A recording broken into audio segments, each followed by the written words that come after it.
Hello friends, तो रोज़ की तरह मैं आ गई हूँ अपने किचन में और लग गई हूँ अपने काम पर। मैं बना रही हूँ दाल चावल जागृत के लिए। वो बोल कर गया था तो मैंने यहाँ दाल साफ़ की है। साफ़ तो वैसे मैंने करके रखी थी, लेकिन एक बार और देख लिया, देखने में क्या जाता है भाई अपना। और उसके बाद मैंने लिए चावल। चावल को भी मैंने, जब तक मैंने दाल में पानी डाल दिया वो गलेगी, तब तक मैं चावल को देख लेती हूँ, साफ़ कर लेती हूँ। और ये जो मेरे चावल हैं, ये मेरे चावल मैं भोपाल से लेकर आई थी। मेरे भैया के यहाँ खेती होती है धान की, तो उन्हीं के यहाँ से चावल लेकर आई थी। अब मैंने कुकर में चढ़ा दी है दाल, और दाल मेरे कुकर में तपेली में रखकर चढ़ाती हूँ। ये मेरी सासू माँ ने मुझे सिखाया। तब तक मेरे कुकर में सीटी आती है। मैंने सोचा कि चलो अपन फटाफट से बर्तन साफ़ कर लेते हैं, क्योंकि बर्तन साफ़ कर लूँगी ना तो मेरा स्लेब थोड़ा साफ़ हो जाएगा। सो गाइज़, आप में से कितने ऐसे लोग हैं जो मेरी तरह सिर्फ जिस दिन दाल चावल बनते हैं उस दिन सिर्फ दाल चावल ही खाते हैं? तो फ्रेंड्स, मैं और जागृत हम दोनों तो सिर्फ दाल चावल ही खाते हैं। हम उस दिन रोटी को छूते भी नहीं हैं। हमको दाल चावल इतने पसंद है। लेकिन ये है कि हमारे यहाँ डेली चावल नहीं बनते। मैंने अगर 2 कटोरी चावल लिए तो मैं उसमें 5 कटोरी पानी डालूँगी, साथ में पी भी लिया। नमक डाल दिया, इसमें घी डालेंगे और अच्छे से मिक्स करके, और पानी में नमक को घुल जाने के बाद और कुकर में रख के थाली प्लेट ढक देंगे उसके ऊपर। उस पे भी सीटी लगवा लेंगे। यहाँ मेरी दाल रेडी हो चुकी है। जागृत को लग रही, बोल रहा है जल्दी लाओ जल्दी लाओ। तो बस मेरे चावल भी रेडी हो चुके हैं। गाइस, इस तरीके से दाल चावल बनाने से हमारा कुकर भी ख़राब नहीं होता है और बन भी अच्छे से जाते हैं। और यहाँ रोटियाँ उतार रही हूँ मैं मम्मी के और इनके लिए, क्योंकि ये दोनों खाते हैं रोटी, बाकी हम दोनों तो खाते नहीं है। अब मैंने जब सब काम किचन का कर लिया है तो मैं आ गई हूँ आज अपनी अलमारी को जमाने के लिए, क्योंकि बहुत दिन हो गए थे यार। काफ़ी दिन से सोच रही थी कि इसको आज सही करूँ। ये मेरा पर्स है, इकलौता पर्स है जो कि जिसकी चेन निकल चुकी है, तो इसको भी रेडी करना है। और मैंने जो ये अपने कार्डबोर्ड आते हैं ना, इससे मैंने 2 बॉक्स रेडी किए। एक छोटा है जिसमें मैंने अपने छोटे मोटे सामान रखे हैं, जैसे लेगी हुई, ब्लाउज़ हुए, पेटीकोट वगैरह हुए।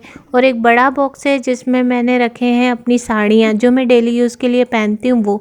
बाकी जो अच्छी साड़ियाँ हैवी हैं वो तो हम सूटकेस वगैरह में रखते ही हैं, ब्रीफ केस में।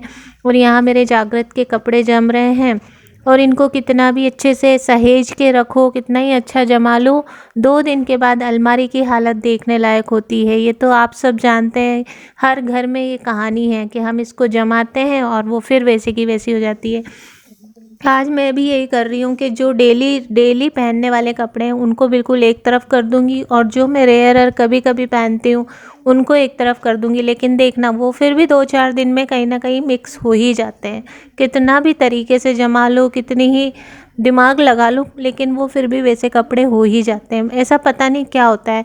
और गाइस, सबसे बड़ी खासियत ये है मेरे कपड़े जमाने की, क्योंकि मैं ढूंढ रही थी आज अपने पास कोई एक अच्छी साड़ी, क्योंकि मुझे 2-3 दिन बाद एक शादी में जाना है और मेरे पास ढंग की साड़ी नहीं है। और अभी मैं ले भी नहीं सकती क्योंकि खर्चा भी बहुत है इस बार।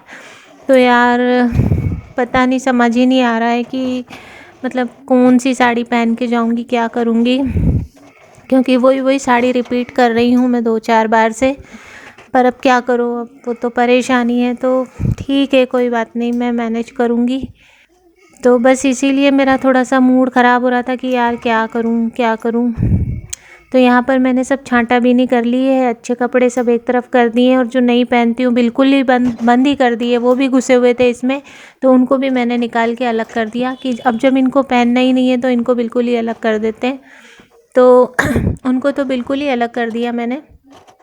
और उसके बाद फिर मैंने झाड़ू वाड़ू लगा दिया, साफ़ सफाई कर दी। वो थोड़ा बहुत कचरा जो अलमारी में से धूल मिट्टी निकलती है ना, वो फिर मैं नहाने चली गई। मैं नहा कर आई, तब तक आ गया था मेरा नहीं, मतलब हम जिस मकान में रहते हैं ना, किराए के मकान में, तो हमारे जो मकान मालिक भैया हैं उनका पार्सल आ गया था। भाभी कहीं बाहर गई हुई हैं, तो फिर हमने रिसीव किया। और यहाँ चाहती तो मैं बोल सकती थी कि ये हमारा है, बट मैं ऐसा नहीं करूँगी, क्योंकि अपने फैमिली से झूठ नहीं बोला जाता है। और फिर वो तो कभी ना कभी आप देखते ही, आप मेरे व्लॉग देखते तो फिर उसमें आपको नहीं दिखता, इसलिए झूठ बोलकर मैं अपना कोई भी काम शुरू नहीं करना चाहती हूँ। तो ये उन भैया का है बॉक्स जो हमने रिसीव किया है। और जागृत, उनको पता है कि जागृत को कितनी जल्दी होती है किसी भी चीज़ को खोलने की, तो वो बोल रहा है कि मम्मा मैं खोल लूँ। तो मैंने बोला अपन उनसे पूछ लेते हैं, फिर तू खोल लेना। वो जानते हैं अच्छे से कि जागृत को मतलब कितना एक्साइटेड रहता है देखने के लिए कि क्या मंगाया है। वो जब भी अमेज़न से, फ्लिपकार्ट से कुछ भी ऑर्डर करते हैं तो ये जल्दी से देखने के लिए पहुंच जाता है कि आज क्या मंगाया है भैया ने। तो उनका ये जो हमने रिसीव किया था, उन्होंने बोल दिया खोल लो, तो जागृत ने उसका अनबॉक्सिंग कर दिया है और अब हम देख रहे हैं। हमको किसी को भी कुछ आइडिया नहीं है कि क्या मंगाया है। तो उन्होंने मंगाया है न्यूट्री ब्लेंडर, जो कि एक जूसर है और काफ़ी अच्छी प्राइस में उनको मिल गया और बहुत अच्छा प्रोडक्ट है। हमने देखा इसको अच्छे से खोल के। अब मतलब अभी तो हमने अंदर से इसकी पैकेजिंग आपको दिखाते हैं कि कितना अच्छा शानदार तरीके से इसको पैक करके भेजा था। और ज़रूरी भी है इतना अच्छे से पैक करके भेजना, क्योंकि हम इतना महंगा कोई प्रोडक्ट मंगा रहे हैं तो सेफली हमारे तक पहुंच जाए। ये मैनुअल निकला है जिसमें हम देख सकते हैं कि किस तरीके से इसको यूज़ करना है। तो ये किसी को हाथ लगाने ही नहीं दे रहा था, बोल रहा था मैं ही खोलूँगा, मैं ही खोलूँगा। और इसने ओपन कर लिया है इसको, ये जूसर को। इसके ये मशीन है, इसके ये 2 जार हैं, एक छोटा है, एक बड़ा है। और जब भी इसमें कभी जूस बनाएंगे तो हम ज़रूर दिखाएंगे आपको कि इसको किस तरीके से यूज़ करना है।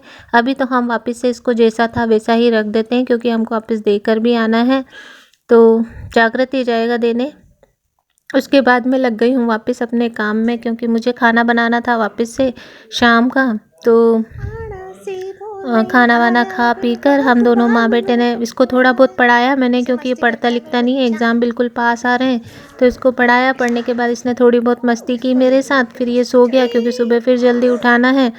तो बस ऐसा रहा आज का दिन मेरा, जिसमें मैं पूरा बहुत बिज़ी रही। और आपको अगर मेरे व्लॉग्स अच्छे लगते हैं तो प्लीज़ मुझे सपोर्ट करें, लाइक करें, कमेंट करें, शेयर करें और मेरे चैनल को प्लीज़ सब्सक्राइब करें, क्योंकि आपके सपोर्ट की मुझे बहुत ज़रूरत है।